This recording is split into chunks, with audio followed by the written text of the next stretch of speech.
Greeting from France. Seal alert. Thank you, Mr. Hugo, for your kind invitation to speak to this noble gathering. It is an honor to be able to support your efforts to end the disturbing plight of the Namibian seals. To you, Mrs. Hugo, also, we thank you. Because we know that behind every great man there stands a great woman. And I value your dedication to the seals' protection, alongside with your husband and other good-hearted volunteers. I truly appreciate the journalists and activists who are in attendance here today. You all play crucial roles in bringing about the evolution of society in so many dimensions. Even the most powerful government leaders need to partner with journalists and activists to get support to make positive changes in order to benefit the world and our planet and all beings on this beautiful planet. Your efforts are also of utmost importance in helping governments realize that policies need to be changed in some areas so that they support the highest ideals of society. This is the situation we face right now in Namibia. Ladies and gentlemen, as you may be aware, Namibia gets her name from the Nama Damara word, Namib, which means shield. Because the Namib Desert protected the country in a variety of ways. Through today's event and the subsequent understandings and undertakings that will prevent any and all seal slaughters on African shores in the future, it is my fervent prayer that the Namib can again live up to her name, a shield that protects innocent creatures, dignifies the land, and protects the deep humanity and nobility of Namibia, and indeed of the whole continent of Africa. Furthermore, Namibia and the Cape Fur seals, which glorify her shores, share an empathetic parallel. The Namibian nation gained her independence through a process of transition, which took 11 months only, the same length of time as the seal's gestation period.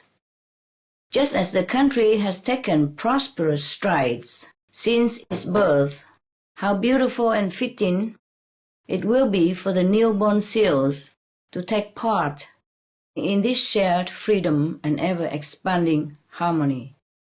We are here today because more seals were brutally murdered in Namibia than any other place in the world last year. Around 86,000 endangered baby Cape Fur seals were clubbed to death to make sealskin coats and other products, while 6,000 adult males were shot at close range to create a product mistakenly believed to improve men's virility. We ask for your help to make sure these atrocities never happen again. Please do help. Animals are one of the building blocks of our world evolution and progress. When animals come down to earth, they are here for a specific purpose, and they help humankind tremendously. Seals are among the most noble and most loving beings within the animal kingdom. They have an LQ, or loving quality, of 300%. Many of us humans don't even match up to that. Loving quality is an unconditional love that is beyond the love of a husband and a wife. Whales and cows also have a 300% loving quality, while the highest level of LQ on the planet among humans is only 90%. Up to date, huh? Of course, we can develop more and more every day to make our LQ even higher and more significant. This is one of the reasons why it is so important for us to protect the seals and to make sure they continue to exist on the planet. On Supreme Master Television, we interviewed Dr. Rima Morel, a Scottish telepathic communicator and founder of the Living Ark Sanctuary. She delivered a message from the seals in which they said it was very important that they remain alive because they are needed on our planet. They represent a very powerful kind of love, like that between a mother and a child. Where they live and where they swim, they are bringing this band of love back to the earth to help keep the earth balanced. The Cape fur seals are an endangered species even, and if they become extinct, it will not be good for us on Earth. It is like this with all animal species because each of them have their own unique purpose. They all provide important energies to help keep the Earth balanced. This is one of the reasons why it is so important for us to protect them, respect them, and value them. So please, help all of you and more people on this planet. Help as much as you can to safeguard our biodiversity, to ensure a happy, healthy existence for us and for our future generations. Seals are very playful and curious and loving, but they are also very noble and intelligent. For example, in the US, a rescue harbor seal actually taught himself to talk the human language. A man in Maine was out on a walk in 1971 when he discovered an orphan harbor seal pup and named him Hoover. When Hoover was about 7 years old, he suddenly began talking like an adult male human with a New England accent. Isn't that amazing? We are, as humans, cannot even speak his language. And this seal, he taught himself with a regional accent. If you go onto YouTube, you can find some recordings of him laughing like a human and saying very clearly, "Hey, come over here." Seals have also been known to come to the aid of those in need. About 10 years ago, a seal in the United Kingdom rescued a dog who was drowning. The dog had fallen into the river Tees and was swept away by a very strong current. People on the shore reported that when the dog began losing strength, a seal suddenly appeared and began to use her nose to gently push the dog to the shore. The Namibian government's commitment to their nation and their people is an honorable one. Around 55% of their population lives on less than US $2 per day, and they are doing their best to bring prosperity to their people. Their efforts have been hindered because the land is an arid desert, and only 1% of it is arable and suitable for agriculture.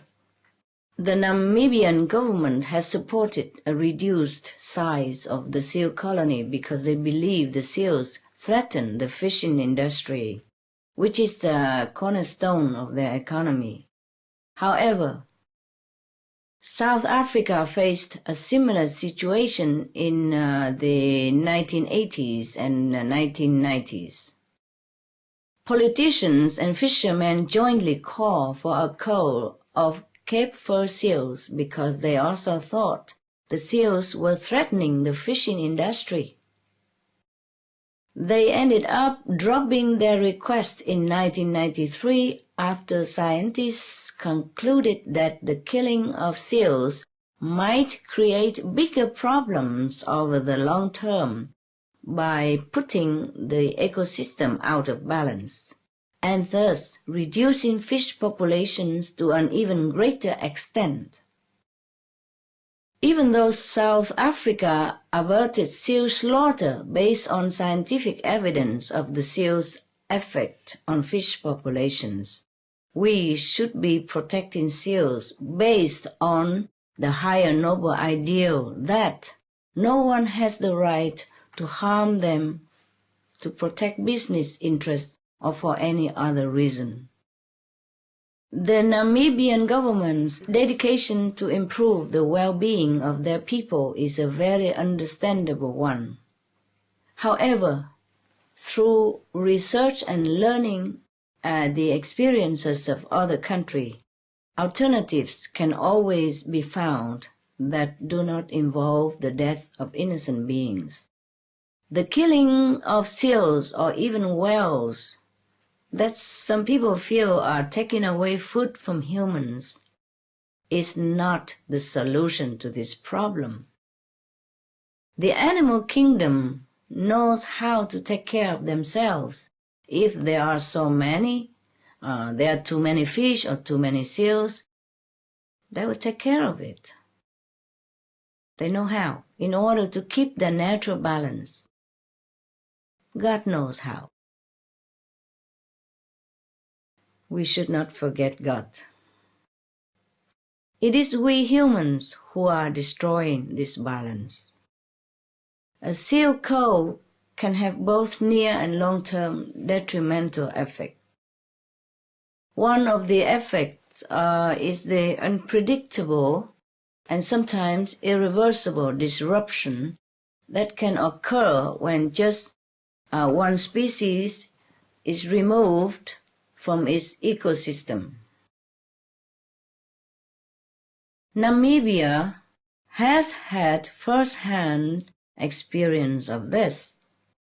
When international fishing fleets in the 1970s nearly wiped out sardines, leading to the creation of an oxygen-depleted oceanic dead zone, without sardines around to eat the phytoplankton, they bloomed and then died off. When the algae died, they sank to the bottom of the ocean and decomposed. Hydrogen sulfide, which is a deadly toxic gas at high levels, and methane, which is a strong greenhouse gas, were released from that. Sadly, many fish die of suffocation because hydrogen sulfide pulls oxygen out of the water. And villagers also had to live with the putrid smell that filled the air in the whole region. Over the past few decades, many governments have responded to similar declines in fish populations by setting quota limits on the number of fish that can be taken out of the ocean each year. Although this quota system is referred to as sustainable fish management practices, the UN Food and Agriculture Organization now states that there is no guarantee fishing can be done sustainably over the long run. They have found that even under the best mismanaged quota system, some fish populations have continued to collapse and been unable to recover. This is a frightening scenario, especially when we consider that the collapse of just one fish species, the sardine, in Namibia led to an oceanic death zone, toxic gas, and the deaths of many fish who became asphyxiated by the lack of oxygen. If fish are continually taken from the ocean, it will become as empty as the desert. In 2006, an international team of scientists and economists found that around a third of the ocean's fish populations has already been wiped out due to fishing, pollution, and other human causes. They warned that if the steep decline of fish population was not stopped, the oceans would be empty of fish by 2048. It's not far future for us. Our own survival is at risk if we continue consuming fish because the oceans produce half of the world's oxygen, and fish are an important part of the marine ecosystem which produces oxygen for us. The fishing industry is not the only unsustainable pillar of the Namibian economy. Although livestock grazing has been an aspect of the Southern African culture for a very long time, the ranges, which take up 85% of Namibia's arable land, are now suffering from land degradation. Vast areas of land that have been used by nomadic peoples for thousands of years have become deteriorated due to more intensive grazing of cattle and other ruminant animals. Over the past 60 years, the pastures supporting the livestock industry have gone from supporting 3.7 million cattle and 5.7 million small ruminant animals, but now only support about 2 million cattle and 4 million small ruminants. The most efficient way to grow nutrition is to stop using animal products and to embrace a plant-based diet. To create a given amount of nutrition, meat and dairy require more water and land and other energies, contribute more to land degradation, desertification, and energy insufficiency. Also deforestation, biodiversity loss, and climate change. And of course, from that, disasters. If we want to survive, we must move away from the culture of death to the culture of life. We should live together with all animals in love and harmony. This is the only way to have peace on earth and to protect our survival, as well as the survival of all on the planet. May God bless us so that this aspiration, dream, come true. One of the most exciting agriculture solutions to desert regions like Namibia is the concept of a permaculture forest garden. A successful demonstration garden was created in Jordan in 2000 by Geoff Lawton of the Permaculture Research Institute of Australia. Jordan is one of the 15th driest countries on the planet, and the Jordan River Valley, where the project was implemented, receives only 100 to 150 millimeters of rainfall in about 3 rains per year. They successfully turned a flat 10-acre plot of land into a lush forest garden. When they started, the soil was as fine as dust, overgrazed, overworked, and highly saline.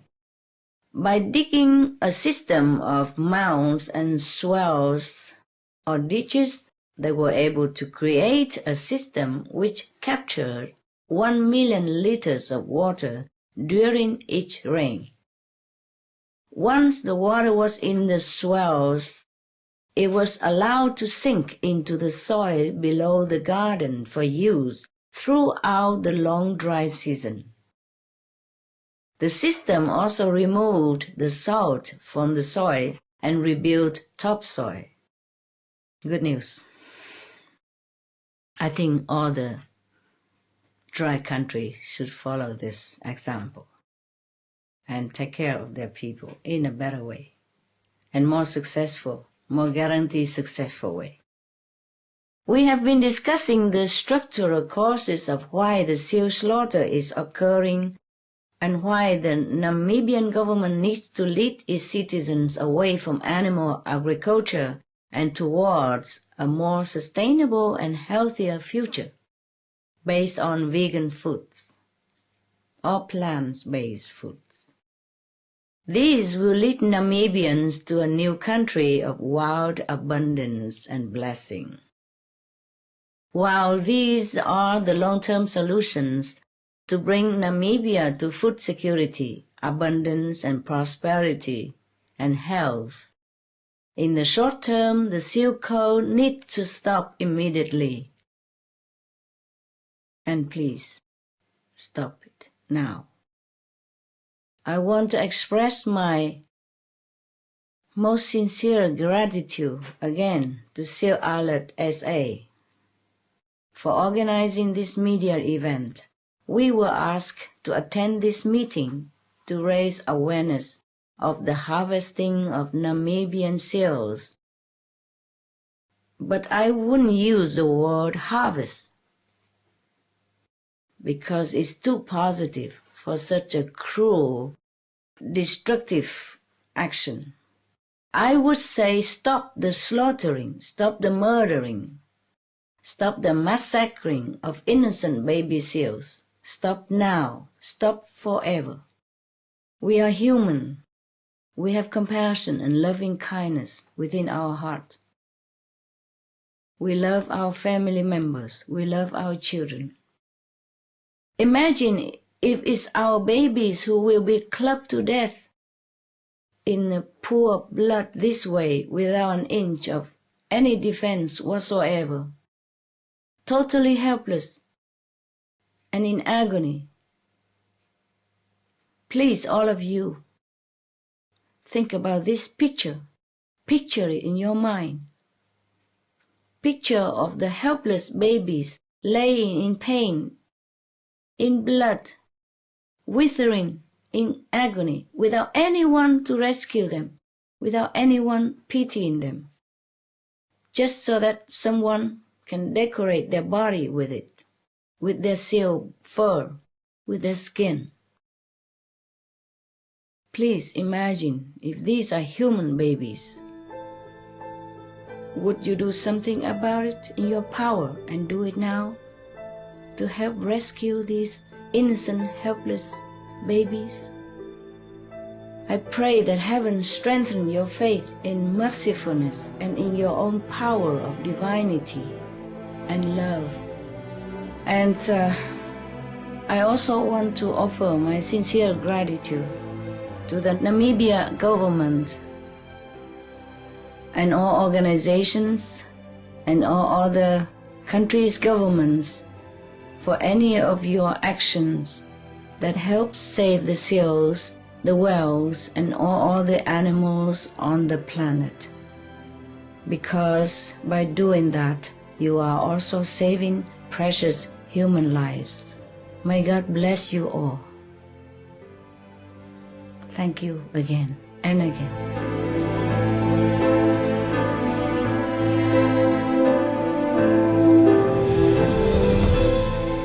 Thank you for all of your presence today and your supportive spirit, and for all your future effort to save all including human, through your benevolent action. Be veg, go green, do good. Amen.